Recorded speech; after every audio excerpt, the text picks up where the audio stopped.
জমিনের অতল গহ্বরে, কোন জঙ্গলে, কোন গুহার ভিতরে কোন পিপিলিকাও যদি হেঁটে যায়, আল্লাহ বলে এত উপর থেকে ওই পিঁপড়ার হেঁটে চলার পায়ের আওয়াজটাও আমি আল্লাহ শুনতে পাই।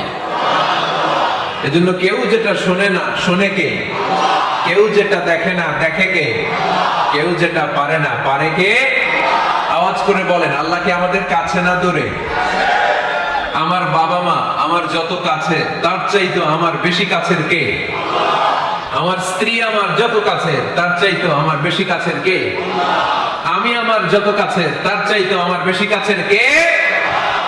আল্লাহ তাআলা, তিনি যে আমাদের কাছে, এটা বোঝানোর জন্য তিনি কোরআনে দুটি শব্দ ব্যবহার করেছেন। আওয়াজ করে বলতে হবে, কটি? দুটি। এক জায়গায় ব্যবহার করেছেন করিব, আরেক জায়গায় ব্যবহার করেছেন আকরাব।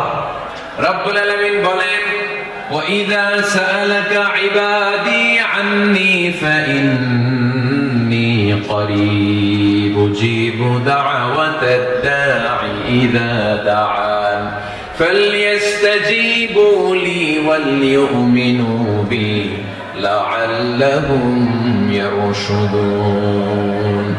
রব্বুল আলামিন বলেন, নবী হে, আমার বান্দারা যখন তোমাকে জিজ্ঞেস করে আমি কোথায়, তুমি বলে দাও ইন্নী করিব, আমি কাছে। আল্লাহু আকবার, তিনি কাছে। আল্লাহর হাবিব সাল্লাল্লাহু আলাইহি ওয়াসাল্লামকে আল্লাহ কমান্ড দিলেন, আপনি বলে দেন, যখনই উম্মতেরা জিজ্ঞেস করবে আল্লাহ কোথায়, আমি কোথায়, আপনি বলে দেন ফাইন্নী করিব, আমি কাছে। আরেক জায়গায় আল্লাহ ব্যবহার করলেন আকরাব, কাছে না। করিব মানে কাছে, আর আকরাব মানে সবচেয়ে কাছে। The closest one, the most closest one, সবচাইতে কাছে। ওয়া নাহনু আকরাবু ইলাইহি মিন হাবলিল ওয়ারিদ। তোমার পেছনে যে স্পাইনাল কর্ড, শির দ্বারা, ব্যাকবোন, মেরুদণ্ড, যেটা আমাদের দেহের একেবারে মাঝখানে, আল্লাহ বলে আমি ওইটারও কাছে। কোন কোন মুফাসসিরিন ইকরাম বলেন, আমাদের যে খাদ্যনালী আর শ্বাসনালী, এটা আমার ঘাড়ের যত কাছে, আমার আল্লাহ আমার তার চাইতেও বেশি কাছে। তার মানে এই আয়াত দ্বয় থেকে আমরা বুঝতে পারলাম আল্লাহ দূরে নন, তিনি আমাদের কাছে। তিনি আমাদের কাছে, ডাকলেই তিনি সাড়া দেন। সুবহানাল্লাহ পড়ে। ভায়া হয়ে তার কাছে যাওয়া লাগে না, মিডিয়া হয়ে যাওয়া লাগে না। আমার সাথে দেখা করতে হইলে কত ভায়া হয়ে আসা লাগে, পাওয়া যাচ্ছে না। কিন্তু আল্লাহরে পাইতে হইলে অ্যাপয়েন্টমেন্ট লাগে। আওয়াজ করে বলতে হবে, মুসলমান, আল্লাহরে কাছে পেতে সিরিয়াল লাগে। আল্লাহ বলে ডাক দিলেই আমার আল্লাহ আমার ডাকে সাড়া দেয়। চিল্লায় বলেন ঠিক কিনা? এজন্য বুখারীর বর্ণনায় বিশ্বনবী বললেন, ফাইন যাকারানি ফি নাফসি যাকারতুহু ফি নাফসি। আমার বান্দা যদি আমারে একা একা ডাকে, মুহূর্তের মধ্যে আমি আমার বান্দারেও একা একা ডাকতে শুরু করে দেই। ফাইন যাকারানি ফি নাফসি যাকারতুহু ফি নাফসি। আমার কোন বান্দা যদি আমারে একা একা স্মরণ করে, আমি আমার বান্দারে একা একা স্মরণ করি। ওয়া ইন যাকারানি ফি মালাইন যাকারতুহু ফি মালাইন খায়রিন মিনহু। আর আমার বান্দা যদি আমাকে একা একা স্মরণ না করে বিশাল মহাসমাবেশে স্মরণ করে, তাহলে আমি আল্লাহ তাআলা আমার আরশে ফেরেশতাদেরকে নিয়ে এর চেয়ে বড় মহাসমাবেশ করে আমার বান্দারে স্মরণ করি। ওয়া ইন তাকাররাবা ইলাইয়া বিশিবরিন তাকাররাবতু ইলাইহি যিরাআন। আমার বান্দা যদি আমার দিকে এক বিঘত আসতে চায়, আমি আমার বান্দার দিকে এক হাত এগিয়ে যাই। আপনি এক হাত আল্লাহর কাছে যেতে চাইলে আল্লাহ এক হাত এগিয়ে যায়। ওয়া ইন তাকাররাবা ইলাইয়া যিরাআন তাকাররাবতু ইলাইহি বাআন। আমার কোন বান্দা যদি আমার দিকে এক হাত এগিয়ে আসে, আমি আমার বান্দার দিকে দুই হাত এগিয়ে যাই।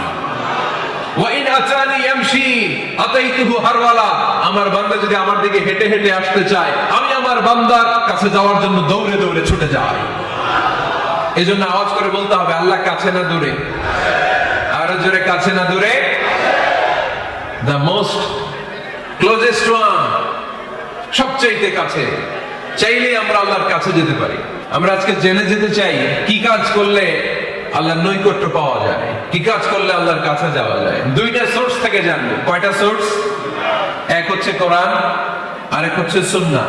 আওয়াজ করে জবাব দেন, এক হচ্ছে, আরেক হচ্ছে। তো আসলে কোরআনকে আমরা জিজ্ঞেস করি, কোরআন তুমি আমাদেরকে বলো কি করে আমরা আল্লাহর কাছে যেতে পারি, কি করে আমরা আল্লাহর কাছের বান্দা হতে পারি, কি করে আমরা আল্লাহ তাআলার নৈকট্য পেতে পারি। এবার কোরআন আমাদেরকে প্রেসক্রিপশন দিচ্ছে, শোনো, তোমরা যদি আল্লাহর নৈকট্য প্রাপ্ত বান্দা হতে চাও, তাহলে সিজদায় লুটিয়ে পড়ো। কোরআনের নির্দেশ হচ্ছে সিজদায় লুটিয়ে পড়ো, আল্লাহর নৈকট্য হাসিল করো। ওয়াসজুদ ওয়াক্তারিব, সূরা আলাকের শেষ আয়াতের শেষাংশে আল্লাহ আমাদেরকে শিখাইয়া দিচ্ছেন, আমার কাছে আসতে চাও, ওয়াসজুদ, সিজদায় লুটিয়ে পড়ো, ওয়াক্তারিব, আমার কাছে চলে আসো। সুবহানাল্লাহ পড়েন। বান্দা যখন সিজদায় লুটিয়ে পড়ে তখন বান্দা আল্লাহ তাআলার সবচেয়ে কাছে চলে যায়। ফাকসিরু ফীহি দুআ, তাই তোমরা বেশি বেশি দোয়া করো। সিজদায় নত হও,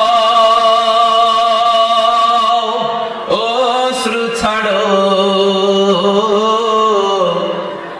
প্রভুর শরণে হৃদয় গাড়ো। সিজদায় নত হও, অশ্রু ছাড়ো, প্রভুর শরণে হৃদয় গাড়ো। প্রাণ খুলে সব ব্যথা বলো প্রভুকে, বলো প্রভুকে। রাত কি কেটে যাবে ঘুমে অলসে, রাত কি কেটে যাবে ঘুমে অলসে। তুমি কি জানবে না তোমার নিজেকে, প্রভুকে। রাত কি কেটে যাবে ঘুমে অলসে, ঠিক কিনা? ঘুমে অলসে আমাদের রাত কেটে যায়, সিজদা দেওয়ার সময় নাই। কখন প্রভুর দরবারে হাজিরা দেব, কখন সিজদা দেব? আল্লাহর হাবিব সাল্লাল্লাহু আলাইহি ওয়াসাল্লাম বললেন, আকরাবু মা ইয়াকুনুল আবদু মির রাব্বিহি ওয়া হুয়া সাজিদ ফাকসিরু ফীহি দুআ। তোমরা যখন সিজদায় লুটিয়ে পড়ো তখন তোমরা আল্লাহর সবচাইতে কাছে চলে যাও। এজন্য ওই সময় বেশি বেশি আল্লাহর কাছে চেয়ে নাও। সুবহানাল্লাহ পড়েন। মনের যত আকুতি আছে, যত জ্বালা আছে, যত বেদনা, সিজদায় পড়ে আল্লাহরে বলার দরকার আছে না নাই?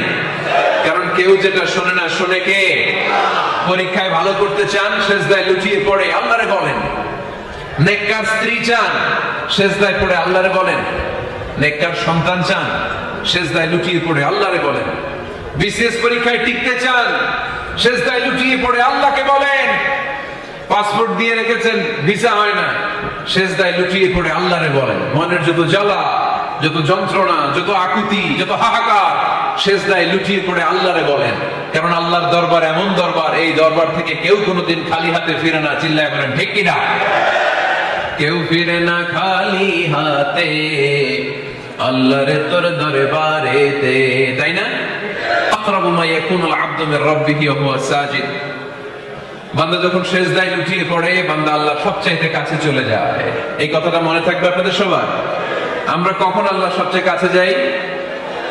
আওয়াজ করে বলেন।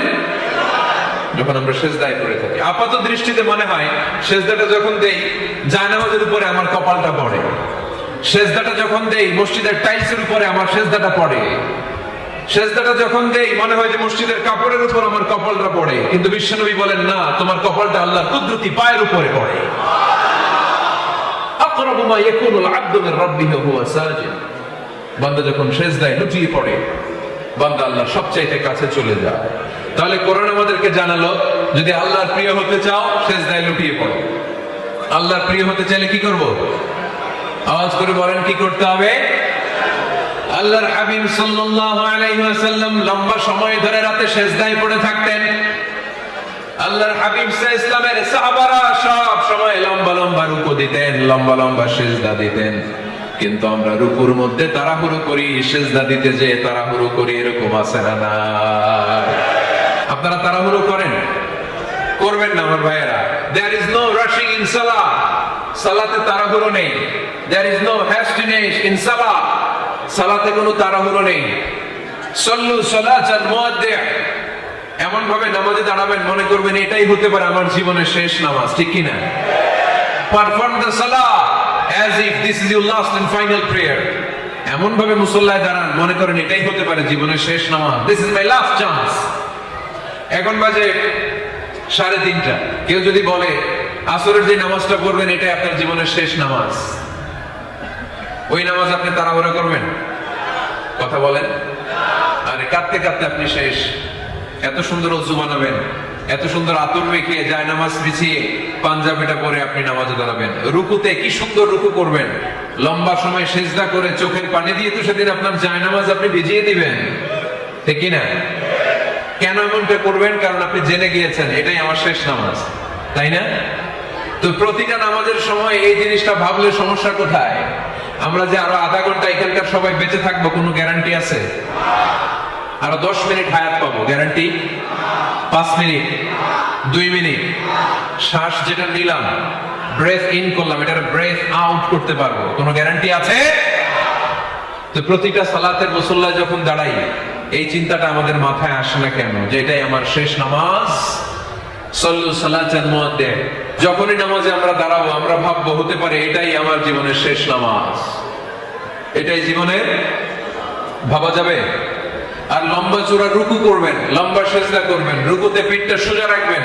আল্লাহর হাবিব সাল্লাল্লাহু আলাইহি ওয়াসাল্লাম যখন রুকু করতেন পিঠটা থাকতো স্ট্রেট ফরওয়ার্ড, বাঁকাও না উঁচুও না, ওয়াকানা বাইনা যালিক। সাহাবারা বলতেন আল্লাহর হাবিব সাল্লাল্লাহু আলাইহি ওয়াসাল্লামের রুকুর পিঠের উপরে পানি ভর্তি কোনো গ্লাস রেখে দিলে গ্লাসটাও কাঁপবে না, পানিটাও পড়বে না। তার মানে বাঁকা ছিল পিঠ, তাই না? কি ছিল? সোজা। আবার আল্লাহর হাবিব সাল্লাল্লাহু আলাইহি ওয়াসাল্লাম বললেন সবচেয়ে বড় চোর যে নামাজে চুরি করে। সাহাবারা বললেন কাইফা ইয়াসরিকু ফিস সালাহ, নামাজে কেমনে চুরি করে? আল্লাহর হাবিব সাল্লাল্লাহু আলাইহি ওয়াসাল্লাম বললেন ইয়াসরিকু ফি রুকুইহি ওয়া সুজুদিহি, রুকু সেজদায় চুরি করে। এরকম নামাজ চোর আছে না নাই? রুকু থেকে সোজা হয়ে দাঁড়িয়ে কয়েক সেকেন্ড আপনি রিল্যাক্স করবেন, প্রথম সেজদা দিয়ে আপনি সোজা হয়ে বসে কয়েক সেকেন্ড রিল্যাক্স করবেন। কি করবেন? রিল্যাক্স। আওয়াজ করে পড়েন সবাই, রিল্যাক্স। নামাজে তাড়াহুড়ো নাই, সালাত হচ্ছে মেডিটেশন, রিল্যাক্স। এক সেজদা দিয়ে বসে আপনি রিল্যাক্স করবেন ধীর স্থির ভাবে, এরপরে দ্বিতীয় সেজদায় যাবেন। অনেকে সেজদা প্রথমটা দিয়ে কোন রকম মাথা না তুইলেই আবার সেজদায় দৌড় মারে, আছে না নাই? রুকু থেকে স্ট্রেট ফরওয়ার্ড দাঁড়ানোর কথা, দাঁড়িয়ে 1-2 সেকেন্ড রিল্যাক্স করার কথা, ওইটা না করে রুকু থেকে কোন রকম মাথা তুলেই আবার সেজদায় দৌড় মারে, এরকম ডাকাত আছে না নাই? এরাই সালাত চোর। আমরা যেন নামাজ চোরের খাতায় নিজেদের নাম না চলি, আমরা যেন বেশি বেশি আল্লাহর সেজদা দেই। আল্লাহর হাবিব সাল্লাল্লাহু আলাইহি ওয়াসাল্লাম সব সময় লম্বা লম্বা সেজদায় পড়ে থাকতেন। আল্লাহর নবীর সাহাবারা সব সময় লম্বা লম্বা সেজদায় পড়ে থাকতেন। আল্লাহ বলেন তারাহুম রুকআন সুজদা, আপনি দেখবেন আল্লাহর নবীর সাহাবারা আবু বকর, ওমর, উসমান, আলী রাদিয়াল্লাহু তাআলা আনহুম আজমাইন, তাদের স্বভাব ছিল বিপদে পড়লেই লম্বা লম্বা সেজদায় পড়ে যেতে। এক সাহাবী এসে বললেন ইয়া রাসূলুল্লাহ আল্লিমনি আমালান ইযা আমিলতুহু ইউদখিলুনিল জান্নাহ, আপনি আমারে এমন একটা আমল শিখায় দেন যে আমল করলে আল্লাহ আমারে জান্নাতে ঢুকায় দিবে। আল্লাহর হাবিব সাল্লাল্লাহু আলাইহি ওয়াসাল্লাম বললেন আলাইকা বিকাসরাতিস সুজুদ, তোমার উচিত বেশি বেশি আল্লাহর জন্য সেজদায় লুটিয়ে পড়া। বেশি বেশি সেজদায় লুটিয়ে পড়লে ওই সেজদাকারীর জন্য জান্নাতকে ওয়াজিব করে দেয় কে? কিয়ামতের ময়দানে আল্লাহ বলবেন ও আমার বান্দারা আমারে সেজদা দিয়ে দেখা, কারা কারা দুনিয়াতে সেজদা দিয়েছিলি, আজকে এই কিয়ামতের ময়দানে আমারে সেজদা দিয়ে দেখা। আমরা যারা দুনিয়ার বুকে সেজদা দিয়েছি আমরা আল্লাহু আকবার বলে সেজদায় লুটিয়ে পড়ব, আলহামদুলিল্লাহ পড়েন। আর যারা দুনিয়ার বুকে সেজদা দেয় নাই, মসজিদে যায় নাই, সেজদাকারীদের সাথে আন্দোলন করে নাই, তারা সেদিন অনেক চেষ্টা করেও তাদের পিঠটারে বাঁকা করতে পারবে না। তাদের পিঠটারে সেই দিন লোহার মতো শক্ত করে দিবে কে? يوم يكشف عن ساق ويدعون إلى السجود فلا يستطيعون।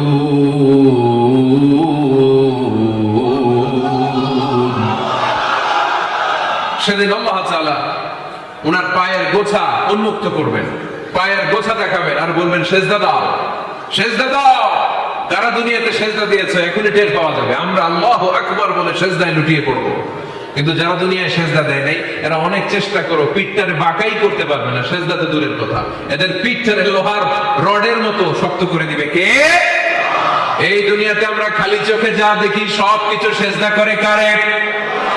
সূরা আর-রহমানে আল্লাহ বললেন ওয়ান নাজমু ওয়াশ-শাজারু ইয়াসজুদান, আকাশের তারকারাজি আর জমিনের বৃক্ষরাজি সবকিছু সেজদা দেয় একজন রে, তিনি কে? আকাশের তারাগুলো সেজদা দেয় কারে?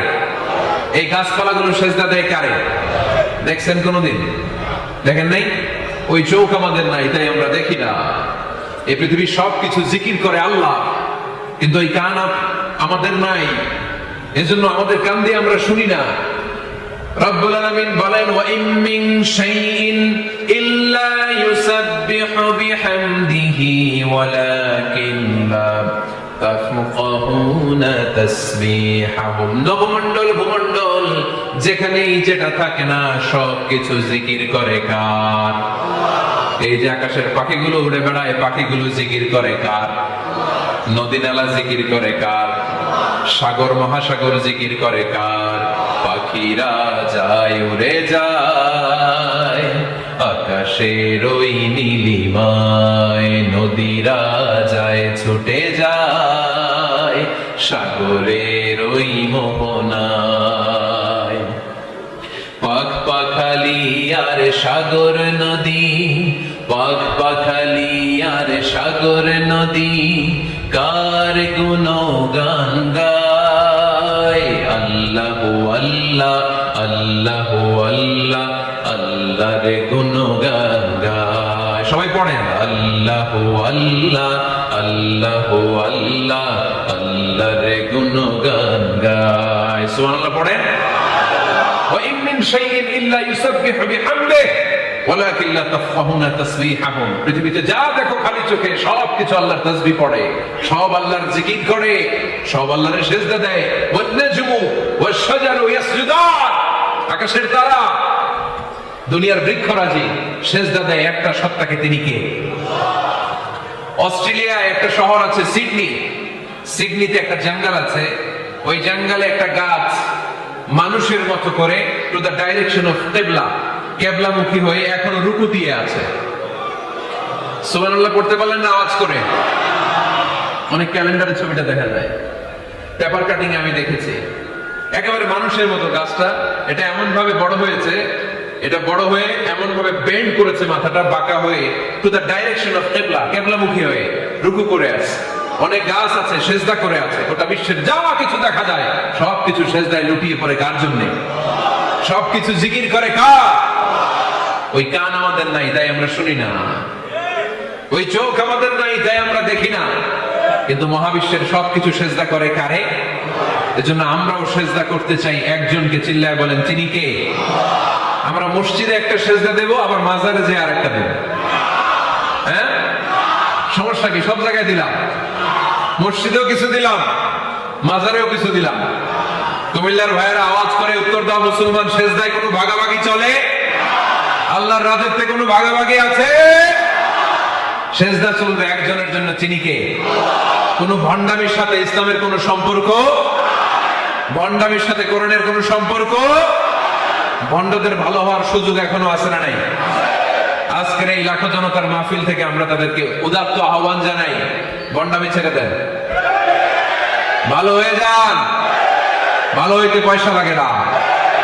দোদেল বান্দা কালমা চোর, না পায় শ্মশান না পায় ঘোর, দিন থাকিতে আয়রে পথে ছাইড়া দে ভণ্ডামি, ভণ্ডামি ভণ্ডামি ভণ্ডামি, ছাইড়া দে ভণ্ডামি। ঠিক কিনা?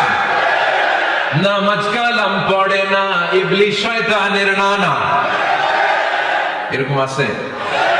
নামাজ টামাজ নাই, লাল শালু গায়ে দেয়া, গোসল করে না, মাথার চুল দাড়িতে জট পাকানো, বছরে গোসল করে একবার, বছরের একবারে গোসলের পানি মুরিদরা খাইয়া সব শেষ। এরকম আছে না নাই?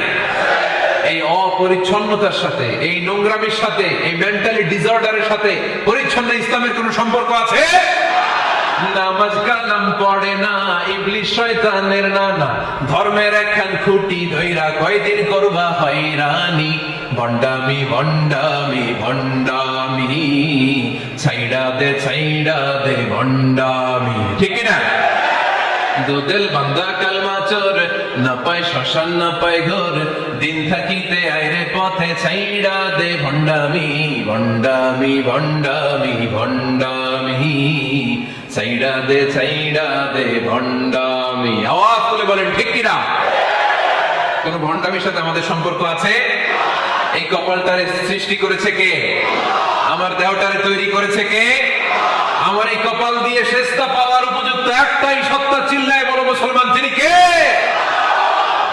মনে থাকবে? আল্লাহ ছাড়া অন্য জায়গায় সেজদা দিবেন? মাজারে সেজদা দিবেন? বাজারে সেজদা দিবেন? সেজদা দিবেন কারে? সেজদা দিলেই লাভ, সেজদা দিলেই। তাহলে কোরআন আমাদেরকে শেখালো ওয়াসজুদ ওয়াক্তারিব, prostrate and be closer to me। তোমরা না আল্লাহর কাছে যেতে চাও? তোমরা না আল্লাহর নৈকট্যপ্রাপ্ত বান্দা হতে চাও? তোমরা না আল্লাহর কাছে মাহবুব পেয়ারা বান্দা হতে চাও? তাহলে সেজদায় লুটিয়ে পড়ো, সেজদায় লুটিয়ে পড়ো। আল্লাহ তাআলা তোমাদেরকে কাছে টেনে নেবে। আওয়াজ করে বলেন ঠিক কিনা? মুসা আলাইহিস সালাম ফেরাউনের সামনে যেয়ে দাঁড়ালেন। ফেরাউনের জাদুকররা বিশাল বড় বড় বাঘ বানালো, সিংহ বানালো, সাপ বানালো। মুসা আলাইহিস সালাম দেখে ভড়কে গেলেন, ভয় পেয়ে গেলেন। আল্লাহ বললেন, মুসা ভয় নাই, তোমার লাঠিটা খালি ফেলো। কি ফেলো? মুসা আলাইহিস সালামকে একটা লাঠি দিছে কে? লাঠি ফেলার সাথে সাথে মুহূর্তের মধ্যে হাইয়াতান তাসআ, বিশাল এক অজগর সাপ। এই বিশাল অজগর সাপ ফেরাউনের জাদুকরদের বানানো সব ভাগ, ভাল্লুক, সিংহ আর সাপগুলো রেখে বিশাল ফানা ধরে আছে। আর সাপ বলতে শুরু করেছে, আর কি আছে নিয়ে আয়। সুবহানাল্লাহ কইতে বললেন না? এই দৃশ্য দেখার সাথে সাথে ফেরাউনের রাজপ্রাসাদের সামনে যতগুলো জাদুকর ছিল, কোরআন বলে ফাউলকিয়াস সাহারাতু সাজিদিন। এই দৃশ্য দেখা মাত্রই ফেরাউনের নিয়ে আসা বড় বড় জাদুকর গুলো মুসা আলাইহিস সালামের সামনে দাঁড়িয়ে আল্লাহর জন্য সেজদায় লুটিয়ে পড়েছে।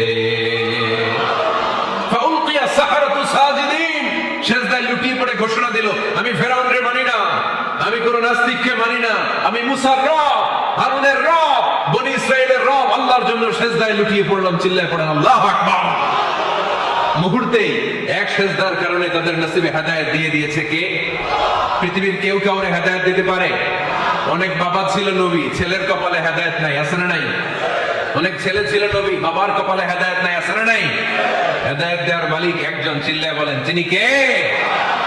একটা সেজদা, একটা সেজদা, একটা সেজদার আদেশকে অমান্য করার কারণে ইবলিস জাহান্নামীদের সর্দার। চিল্লায় বলেন ঠিক কিনা?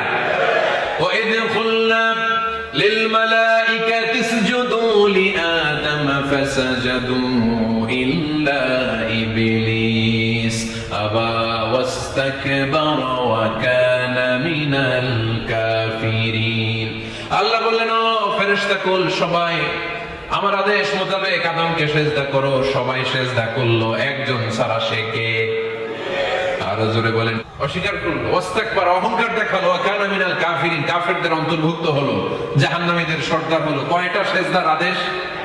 আওয়াজ করে বলেন, কয়টা সেজদার আদেশ অমান্য করছে? সেজদা কয়টা দেয় নাই? আপনি দেন নাই কয়টা?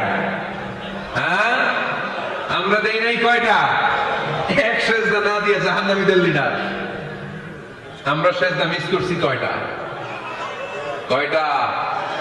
মুসলমান সেজদায় লুটিয়ে পড়তে হবে একজনের খুশির জন্য, তিনি কে? তাহলে কোরআনকে যে প্রশ্ন করেছি, কোরআন সব উত্তর দিয়ে ফেললো। কোরআন আমাদেরকে জানিয়ে দিল, তোমরা সবাই আল্লাহর নৈকট্যপ্রাপ্ত বান্দা হতে চাও, আল্লাহর কাছের বান্দা হতে চাও, তাহলে ওয়াসজুদ, কি করো? সবাই বলে নাই, আওয়াজ করে বুঝছো, বলো মুসলমান, ওয়াসজুদ মানে কি? সেজদা করো। সেজদা করলেই আল্লাহর কাছে যাওয়া যায়। মনের যত জ্বালা যন্ত্রণা দুঃখ ব্যথা আপনি সেজদায় পড়ে আল্লাহরে বলেন। কোনো ভায়া লাগবে না, কোনো মিডিয়া লাগে না, কোনো সিরিয়াল লাগে না, কোনো অ্যাপয়েন্টমেন্ট লাগে না। ডাকতে দেরি, ডাকে সাড়া দিতে দেরি হয় না। তাহলে কোরআনের আলোকে আজকে আমরা জেনে গেলাম আল্লাহর কাছে যেতে হলে সেজদায় লুটিয়ে পড়তে হয়। সুন্নাহকে যদি আমরা জিজ্ঞেস করি, বিশ্বনবীর রেখে যাওয়া সুন্নাতে যদি আমরা একটু তালাশ করি, একটু স্ক্যানিং করি, একটু চোখ বোলাই, তাহলে সুন্নাহ আমাদেরকে বলে বেশি বেশি নফল ইবাদত করো আর আল্লাহর নৈকট্য হাসিল করো। নফল ইবাদত, আওয়াজ করে বলতে হবে, সুন্নাহ কি বলে? বুখারীর বর্ণনা, আল্লাহর হাবিব সাল্লাল্লাহু আলাইহি ওয়াসাল্লাম বলেন, মা ইয়াজালু আবদি ইয়াতাকাররাবু ইলাইয়া বিন-নওয়াফিল, বান্দা যত বেশি নফল ইবাদত করতে থাকে, করতে করতে করতে করতে বান্দা আমার কাছের নৈকট্য প্রাপ্ত বান্দা হয়ে যায়। হাত্তা উহিব্বাহু, এরপর আমি আমার বান্দারে এত ভালোবাসি, কুনতু সামআহুল্লাযী ইয়াসমাউ বিহি, বান্দা যখন শুনে সে তার নিজের কান দিয়ে শুনে না, আমি আল্লাহর কানে শুনি। কুনতু বাসারাহুল্লাযী ইউবসিরু বিহি, বান্দা যখন দেখে নিজের চোখে দেখে না, আমি আল্লাহর চোখে দেখে। ওয়ায়াদাহুল্লাতী ইয়াবতিশু বিহা, বান্দা যখন কিছু ধরে বান্দার হাতে ধরে না, আমি আল্লাহর হাতে ধরে। ওয়ারিজলাহুল্লাতী ইয়ামশি বিহা, বান্দা যখন হেঁটে যায় ওর নিজের পায়ে হাঁটে না, কেমন যেন আমি আল্লাহর পায়ে হাঁটে। আওয়াজ করে বলতে হবে আল্লাহু আকবার। মানে আল্লাহ বুঝাতে চাইলেন আমি তখন তার কান হয়ে যাই, আমি তখন তার চোখ হয়ে যাই, আমি তখন তার হাত হয়ে যাই, আমি তখন তার পা হয়ে যাই, আমার আর তার মাঝে আর কোনো ফারাক থাকে না, সে আমার একেবারে নিকটে চলে আসে। আওয়াজ করে পড়েন সুবহানাল্লাহ। এজন্য বিশ্বনবী সাল্লাল্লাহু আলাইহি ওয়াসাল্লাম বদরের প্রান্তরে তলোয়ার নাই, ঘোড়া নাই, ওট নাই, সৈন্য সামন্ত নাই, না খেয়ে হাড্ডি সারা 313 জন মুসলমানকে নিয়ে আল্লাহর উপর ভরসা করে বদরের প্রান্তরে দাঁড়ালেন। আর ওইদিকে কাফেরদের সৈন্যবাহিনী ছিল 1000। কয় হাজার? মুসলমান কয়জন? মাত্র 313 জন। ওদের কাছে অস্ত্র শস্ত্রে সজ্জিত সেনাবাহিনী, বিশ্বনবীর 313 জনের কাছে তলোয়ার নাই, ঘোড়া নাই, কিচ্ছু নাই। বিশ্বনবী আল্লাহর উপর ভরসা করে এক মুষ্টি বালি নিয়ে ওয়াশাহাতিল ওযু, কাফেরদের চোখগুলো ধ্বংস হোক বলে তিনি বালুগুলো ছড়িয়ে দিলেন। মুহূর্তের মধ্যে 1000 সৈন্যবাহিনীর কাফের সৈনিকদের চোখের মধ্যে ধূলিকণা পৌঁছে দিল কে? আল্লাহর হাবিব সাল্লাল্লাহু আলাইহি ওয়াসাল্লাম বদরের প্রান্তর থেকে এক মুষ্টি বালু নিয়ে বললেন শাহাতিল ওযু, বলে তিনি বালু ছুড়ে মারলেন। 1000 সৈন্যবাহিনীর চোখের মধ্যে বালু ছড়াই দিছে কে? বুঝে শুনে উত্তর দিলেন। এখানে 1000 লোক দাঁড়ানো, আমি বালু নিলাম, গায়ের যত জোর আছে সবার চোখের দিকে মারলাম। 1000 জনের চোখের ভিতরে ঢুকবে সর্বোচ্চ 5 জন, বেশি হইলে 10 জন, তার চেয়ে বেশি হইলে 20 জন, বেশি হইলে 50 জন। বুঝে শুনে উত্তর দিলেন। আমার মুষ্টি মধ্যে বালু ছুঁড়ে মারলে 1000 মানুষের চোখের মধ্যে পড়বে? আওয়াজ করে বলেন পড়বে। এজন্য আল্লাহ বলেন নবী ওটা তুমি মারো না, ওটা আমি মারছি। সুবহানাল্লাহ নাই? আল্লাহ বিশ্বনবীরে ডেকে বলেন ওমা রামাইতা ইদ রামাইতা ওয়ালাকিন্নাল্লাহা রামা। নবী হে, বালু তুমি ঠিকই তোমার হাতে নিয়েছো, কিন্তু আমি আল্লাহ নিজ দায়িত্বে 1000 কাফেরের চোখের ভেতরে বালুগুলো পৌঁছে দিয়েছি। তাহলে বান্দা যখন নফল ইবাদত করে তখন বান্দার হাত আর বান্দার হাত থাকে না, ওইখানে আল্লাহর হাত যুক্ত হয়ে যায়। বান্দার পা থাকে না, সেখানে আল্লাহর পা যুক্ত হয়ে যায়। বান্দা যখন দেখে নিজ চোখে দেখে না, আল্লাহর দৃষ্টি শক্তি সেখানে যুক্ত হয়ে যায়। চিল্লায় বলেন ঠিক কি না? এজন্য নফল ইবাদত করতে রাজি আছেন তো? সুনানে তিরমিজির বর্ণনায় আল্লাহর হাবিব সাল্লাল্লাহু আলাইহি ওয়াসাল্লাম বললেন হাদিসে কুদসি কিয়ামতের দিন বান্দার যখন ফরজে ঘাটতি হবে, কিসে ঘাটতি হবে? ফরজে। আল্লাহ পাক বলবেন উনজুরু হাল্লি আবদি মিন তাতাওয়ু, ও ফেরেশতারা দেখো তো আমার বান্দা নফল করছে কিনা। ফরজে যেহেতু তার ঘাটতি, দেখো তো আমার বান্দার কোনো নফল ইবাদত আছে কিনা। ফেরেশতারা বলবে আছে। আল্লাহ বলবেন তাহলে ফরজগুলার যেহেতু ঘাটতি, নফল থেকে কিছু এনে ফরজে বসাই দিয়ে ওগুলোর ফরজ বানায় দাও। এজন্য নফল ইবাদতের দরকার আছে না নাই? ফরজ তো করাই লাগবে, এটা কম্পালসারি, এটা মাফ নাই, এটা অব্লিগেটরি। নফল করে আল্লাহর কাছে যাওয়া যায়। নফল হচ্ছে ওভারটাইম, যে আল্লাহর কাছে যেতে হলে কি করতে হয়? সেজদা দিতে হয়। আর সুন্নাহর আলোকে আমরা জানলাম আল্লাহর কাছে যেতে হলে কি করার মাধ্যমে কাছে যেতে হয়? আওয়াজ করে বলেন নফল ইবাদত করতে রাজি আছেন সবাই? সবচেয়ে শ্রেষ্ঠ নফল ইবাদত হচ্ছে কোরআনের তেলাওয়াত, ঠিক কি না? আল্লাহর হাবিব সাল্লাল্লাহু আলাইহি ওয়াসাল্লাম বললেন নফল ইবাদতের মাধ্যমে আল্লাহর কাছে যেতে চাও, নৈকট্যপ্রাপ্ত বান্দা হতে চাও, আফদলুল ইবাদাতি তিলাওয়াতুল কুরআন। সবচেয়ে যত নফল ইবাদতের লিস্ট হতে পারে, এই লিস্টে র‍্যাঙ্কিং এ 1 নাম্বার থাকবে কোরআনের তেলাওয়াত। এই কোরআন তেলাওয়াত করতে রাজি আছেন তো? আমার হাতে যে কিতাবটার নাম কি? সবাই বলতে পারেন নাই? আওয়াজ করে বলেন তো কিতাবটার নাম। এই কিতাবে ভুল আছে, সন্দেহ আছে, সংশয় আছে? এটা আলোর পথ দেখায়। এই কিতাব মানুষকে মানুষের মতো মানুষ বানায়, ঠিক কিনা? গরুর পেট থেকে বেরোলে ওটা গরু, ছাগলের পেট থেকে বেরোলে ওটা ছাগল হয়, মানুষের পেট থেকে বেরোলে ওটা মানুষ হয় না, ওটার মানুষ বানাইতে হয়। মানুষ বানানোর জন্য কোরআন পড়ার দরকার আছে না নাই? তাহলে নফল ইবাদত করে আমরা আল্লাহর নৈকট্য পেতে চাই। এক নম্বর যে ইবাদতের কথা আপনাদেরকে শোনালাম সেটা হচ্ছে কোরআনের তেলাওয়াত। রাজি আছেন সবাই? ফজরের পরে এই নিমসার এলাকায়, এই কুমিল্লা এলাকায় কোরআনের সুমধুর বাণীতে আমাদের গ্রামগুলো মুখরিত থাকতে হবে। আওয়াজ করে বলেন ঠিক কিনা? একটা সময় ছিল আমার বাংলার ৬৮,০০০ গ্রাম থেকে ফজরের পর কোরআনের ধ্বনি শোনা যেত। ৬৮,০০০ গ্রাম থেকে মক্তবগুলো থেকে আল্লাহর বাণী শোনা যেত। কিন্তু এখন নানা ষড়যন্ত্রের কবলে পড়ে আমাদের মক্তব বন্ধ হচ্ছে, আমাদের কোরআন তেলাওয়াত থেমে যাচ্ছে। কোরআনের তেলাওয়াত কোশ্চিন কালেও থামায় দেওয়া যাবে না। চিল্লায় বলেন ঠিক কিনা? রোজ সকালে শুনতাম আগে আল কোরআনের বাণী রে, আল কোরআনের বাণী। এখন শুনি সারে আমার দীপ্ত ফ্যান ফ্যানানি। ধর্মপ্রাণ মুসলমান আজকাল হয়েছে মডার্ন। ধর্মপ্রাণ ধর্মপ্রাণ আমরা বড়ই ধর্মপ্রাণ। নামাজ রোজার কিছু নাই, ভুলেও ধরি না কোরআন। ধর্মপ্রাণ ঠিক না? প্রতিদিন কোরআন শিখায় যে তার পকেট যায় ফাঁকা রে, তার পকেট যায় ফাঁকা। সপ্তাহে 2 দিন গান শিখায় যে নেই তো 1000 টাকা। ধর্মপ্রাণ মুসলমান আজকাল হয়েছে মডার্ন। ধর্মপ্রাণ ধর্মপ্রাণ আমরা বড়ই ধর্মপ্রাণ। নামাজ রোজার কিছু নাই, ভুলেও ধরি না কোরআন। ধর্মপ্রাণ। আমরা কি এমন ধর্মপ্রাণ হতে চাই? ফজরের পর আমাদের সিলেবাস কি? কোরআন তেলাওয়াত। আওয়াজ করে সবাই বলেন, ফজরের সালাতের পরে আমাদের প্রতিটি পরিবারে, প্রতিটি ঘরের সিলেবাস কি? তাহলে কোরআন তেলাওয়াত করব। 2 নাম্বার তাহাজ্জুদের সালাত করব। ফজরই তো পড়তে পারি না, তাহাজ্জুদ করব কখন? তাহাজ্জুদ করলে আপনার মর্যাদা বাড়ায় দিবে কে? রব্বুল আলামিন বলেন, ওয়া মিনাল লাইলি ফাতাহাজ্জাদ বিহি নাফিলাতান লাকা আসা আইয়াবআসাকা রাব্বুকা মাকামান মাহমুদা। তাহাজ্জুদের নামাজ যারা পড়বে তাদের মর্যাদা বাড়িয়ে দেয় কে? কারণ ওই মুহূর্তে আল্লাহ প্রথম আকাশে নেমে আসেন আর ডাকে, আলামিন মুস্তাগফিরিন আগফিরাল্লাহ, কার ক্ষমা দরকার ক্ষমা চা, ক্ষমা করে দেব। আলামিন মুস্তাকসিন আকসুলা, কার খাবারের দরকার, পোশাকের দরকার, চাও দিয়ে দেব। চাও, কার কি লাগবে চাও, আমি দিয়ে দেব। রমজানে তাহাজ্জুদ করার একটা সুবর্ণ সুযোগ, কারণ সাহারি খাওয়ার জন্য তো ওঠাই লাগে। একটু তাহাজ্জুদের অভ্যাস করব আমরা। রাজি আছি তো সবাই? 3 নম্বর নফল ইবাদত হচ্ছে দোয়া। সবাই সবার জন্য দোয়া করব। অনেকে কয় হুজুর আমার দোয়া আমি করব, ওরটা ওই করব, এর লাগে আমি করব কেন? আছে না নাই? না, এটা ভুল। নিজের জন্য করবেন, অন্যের জন্য করবেন। মা মিন আবদিন মুসলিম ইয়াদউ লি আখিহিল মুসলিম ইল্লা ক্বালা লাহুল মালাকু ওয়া লাকা বিমিসলিন। কোন বান্দা যখন তার ভাইয়ের জন্য দোয়া করে, ফেরেশতারা বলে আল্লাহ এই দোয়াটা যে দোয়া করছে আগে তার জন্য কবুল করে নাও। আপনি দোয়া করলেন, আল্লাহ আমার ভাই অসুস্থ, তারে সুস্থ করে দাও।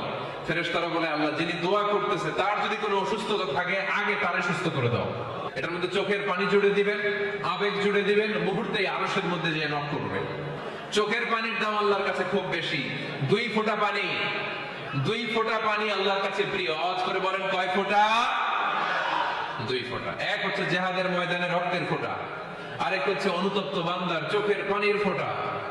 অনুতপ্ত বান্দা যখন অনুতপ্ত হয়ে কাঁদে, তার চোখের পানি চোখ বেয়ে নাকের ডগাবে মাটিতে পড়ার আগে ওই বান্দার সব গুনাহ আল্লাহ মাফ করে দেয়। তাহলে প্রথমে কোরআন তেলাওয়াত, তারপর তাহাজ্জুদের নামাজ, তারপরে দোয়া, 4 নম্বরে জিকির। জিকির নফল ইবাদত, ঠিক কি না? জিকির করতে করতে স্টেজের উপর উঠে যাবেন আপনারা সবাই। ফাযকুরুল্লাহ কামা আল্লামাকুম। জিকির ওইভাবে করো যেভাবে আল্লাহ শিখিয়েছেন। আল্লাহ কিভাবে শিখিয়েছেন? ওয়াযকুরু রাব্বাকুম ফি নাফসিক। দেখেন জিকির করার পদ্ধতি কোরআন থেকে শুনেন। মনে মনে করো, তাদাররুআন সবিনয়ে করো, খিফাতান ভীত বিহবল চিত্তে করো, দুনাল জাহরি মিনাল কওল অনুচ্চ স্বরে, বেশি আওয়াজ করে লাফালাফি করো না। এটা হচ্ছে জিকির করার পদ্ধতি। জিকির করার পদ্ধতি আল্লাহর হাবিব শিখালেন, আহাবুল কালামি ইলাল্লাহি আরবা'a। আল্লাহর কাছে সবচেয়ে প্রিয় কথা কয়টি? 1 নাম্বার সুবহানাল্লাহ, 2 নাম্বার আলহামদুলিল্লাহ, 3 নাম্বার লা ইলাহা ইল্লাল্লাহ, 4 নাম্বার আল্লাহু আকবার। এর চেয়ে শ্রেষ্ঠ জিকির হতে পারে? আবার আল্লাহর হাবিব সাল্লাল্লাহু আলাইহি ওয়াসাল্লাম বললেন, মান ক্বালা লা ইলাহা ইল্লাল্লাহ দাখালাল জান্নাহ। একবার লা ইলাহা বলে যে মরতে পারবে তার জন্য জান্নাত ওয়াজিব করে দিবে কে? এই জিকিরগুলো করবেন হাতের গিরায়, আঙ্গুলের গিরা আছে না, ডান হাত তুলেন তো, এরকম গিরাগুলো দেখেন তো আমারে, এইভাবে সুবহানাল্লাহ সুবহানাল্লাহ সুবহানাল্লাহ, এটা সুন্নাত, পারা যাবে? আব্দুল্লাহ ইবনে আমর ইবনে আল-আস বলেন, রাআইতু রাসূলুল্লাহ সাল্লাল্লাহু আলাইহি ওয়াসাল্লাম ইয়াকিদু তাসবিহা বিয়ামিনি। আমি নিজ চোখে আল্লাহ রাসূল সাল্লাল্লাহু আলাইহি ওয়াসাল্লামকে ডান হাতের গিরাতে এরকম তাসবিহ করতে দেখেছি। সুবহানাল্লাহ পড়েন, নীরবে নিঃশব্দে জিকির করবেন। হ্যাঁ, এটা ঠিক, তালিমের জন্য একটু আওয়াজ করে প্রয়োজনে মাঝে মাঝে জিকির করা যায়। যেমন এইভাবে পড়েন, সুবহানাল্লাহ আলহামদুলিল্লাহ লা ইলাহা ইল্লাল্লাহ সুবহানাল্লাহ লা ইলাহা ইল্লাল্লাহ মুহাম্মাদুর রাসূলুল্লাহ সাল্লাল্লাহু আলাইহি ওয়াসাল্লাম। এই যে আপনাদেরকে এখন আমি তালিম দিলাম, এই তালিমের উদ্দেশ্যে সুন্দরভাবে অল্প আওয়াজে জিকির করা যায়, কিন্তু চিৎকার চেঁচামেচি করে, আমার দিকে তাকান, এদিকে তাকান, চিৎকার চেঁচামেচি করে লাফালাফি করে জিকির করা যাবে? জিকির করতে করতে প্যান্ডেলের বাঁশের মাথায় ওঠা যাবে? যিনি জিকির পরিচালনা করতেছেন ওনার ঘাড়ে ওঠা যাবে? যাবে? আল্লাহর হাবিব সাল্লাল্লাহু আলাইহি ওয়াসাল্লাম জিকির করতেছেন, আবু বকর ওমর ফারুক বসা, আবু বকর রাদিয়াল্লাহু আনহু জিকির করতে করতে আল্লাহর রাসূলের ঘাড়ে। হাদিসে আছে না এগুলো? কথা কয় না। আল্লাহর হাবিব সাল্লাল্লাহু আলাইহি ওয়াসাল্লাম তাসবিহ পড়তেছেন, ওমর ফারুক জিকির করতে করতে ইশকের ঠেলায় আল্লাহর নবীর কাঁধে। গোটা বিশ্বের কোন হাদিসের কিতাবে এই পন্থায় জিকির দেখানো যাবে? কোরআনের কথা শুনেন, ফাযকুরুল্লাহ কামা আল্লামাকুম, ওইভাবে আল্লাহর জিকির করো যেমন করে আল্লাহ তোমাদের শিখিয়েছেন। কোন হাদিস দেখাতে পারবেন যে আবু বকর রাদিয়াল্লাহু তাআলা জিকির করতে করতে, আরব দেশে সৌদিতে ছিল খেজুর গাছ, জিকির করতে করতে খেজুর গাছের আগায়, ওমরে ফারুক খেজুর গাছের আগায়, এগুলো পেলেন কোথায়? কেন এগুলো করেন? আল্লাহর হাবিব সাল্লাল্লাহু আলাইহি ওয়াসাল্লাম না, আল্লাহর হাবিব সাল্লাল্লাহু আলাইহি ওয়াসাল্লাম যেভাবে জিকির শিখিয়েছেন আমরা ওইভাবে করব। বরকত দিবে কে? 5 নাম্বার, নফল ইবাদত, দান খয়রাত করব। রাজি আছেন? গোপন দান, গোপন দান আল্লাহর রাগ কমায় দেয়। কোন কারণে আমার রব যদি আমার উপর রেগে থাকে, আমি গোপন দান করলে ওই রাগটা মুহূর্তে ঠান্ডা হয়ে যায়। আল্লাকা সিররুন ইনদাল্লাহ বাইনাকা আনতা ওয়া বাইনাল্লাহ, আল্লাকা সাদাকাতুন তাখফা লা ইয়ালামুহা ইল্লাল্লাহ, আল্লাকা সিররুন ইনদাল্লাহ বাইনাকা আনতা ওয়া বাইনাল্লাহ, আল্লাকা সাদাকাতুন তাখফা লা ইয়ালামুহা ইল্লাল্লাহ। সুবহানাল্লাহ পড়ে। তোমার আর তোমার রবের এমন কোন গোপন বিষয় আছে নাকি যেটা তুমি আর তোমার রব ছাড়া কেউ জানে না? তুমি জীবনে এরকম গোপন দান করছো নাকি যেটা আল্লাহ ছাড়া কেউ দেখেনি? ওই দানটা আল্লাহ পছন্দ করে। সর্বশেষ কথা বলি, শেষ কথা, মানুষকে খাওয়াবেন। মানুষকে কি করবেন? খাওয়ানোর চেয়ে ভালো নফল ইবাদত আছে? কি করবেন? খাইবেন। কি করবেন? খাওয়াতে রাজি আছেন তো? কিয়ামতের দিন আল্লাহ তাআলা বলবে, এই বনি আদম, আমি তোমার কাছে খাবার চাইছিলাম, তুমি আমার খাবার দাও নাই। বনি আদম বলবে, আল্লাহ আপনি যদি খাবার চাইতেন খাবারের বস্তা নিয়ে যাইতাম। আল্লাহ তাআলা বলবেন, এই যে না খেয়ে থাকা পথ শিশুগুলো, শীতের রাতে শুয়ে থাকা না খেয়ে থাকা শিশুগুলো খাবার চেয়েছিল, তুমি খাবার দাও নাই, ওদেরকে খাওয়ালেই আমি আল্লাহকে খাওয়ানো হয়ে যেত।